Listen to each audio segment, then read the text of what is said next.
Before close, a licensing gap is leverage. After close, it's a liability. Same finding, same dollar amount, completely different outcome. The only variable is timing. Hi there, I'm Paul Lindberg, president of Altaris Cloud. I have spent 17 years in Microsoft licensing and compliance, and I have personally run more than 600 audits. Our team collectively performed over 1,000 audits and settlement negotiations during our time at Microsoft, both as full-time employees and as contractors. For most of my career, I was the person who showed up after the deal closed, counted what a company was actually running, and handed them the number. This is the first video in a 6-part series on Microsoft licensing risk in mergers and acquisitions.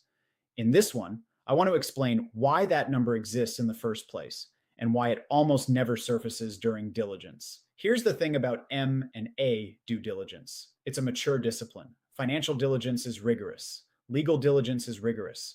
Quality of earnings, working capital, customer concentration, employment agreements, intellectual property ownership, environmental exposure.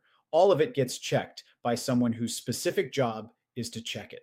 Software licensing sits in a gap between 3 work streams, and it belongs to none of them. Financial diligence looks at what the target pays. They see the invoices. They see the renewal schedule. They confirm the expenses booked correctly, and they move on. That tells you what the target is buying. It tells you nothing about what the target is using. Legal diligence reads the agreement. They confirm it exists, they check the term, and if they are sharp, they look for change of control language. What they do not do, and honestly what they cannot do, is walk into the data center and count how many processor cores are running SQL Server Enterprise. That is not a legal question. It is a technical reconciliation. IT diligence, when there is one, is usually scoped around integration. Can these 2 environments merge? What is the technical debt? Is the infrastructure stable? It almost never includes a license entitlement reconciliation because the people running IT diligence are infrastructure people, not licensing specialists. So you have 3 teams, all of them competent, all of them looking at part of the picture, and none of them reconciling what is deployed against what is licensed. That is the gap. And it's a real one because software is the only asset class I know of where a company can be paying for something, using it in complete good faith, and still be out of compliance by a 7-figure margin. Let me be clear about something because I do not want to overstate this. Most of the companies we assess are not doing anything wrong on purpose.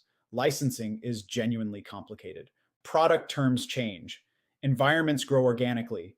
Somebody spins up a virtual machine one year and nobody ever goes back to reconcile it.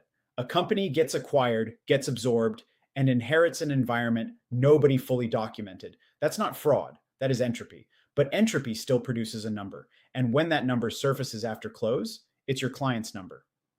In the next video, I explain why this functions as debt your client acquires without ever negotiating it. If there is Microsoft licensing anywhere in your deal, call before you close. Altaris Cloud. Connect with us at altariscloud.com.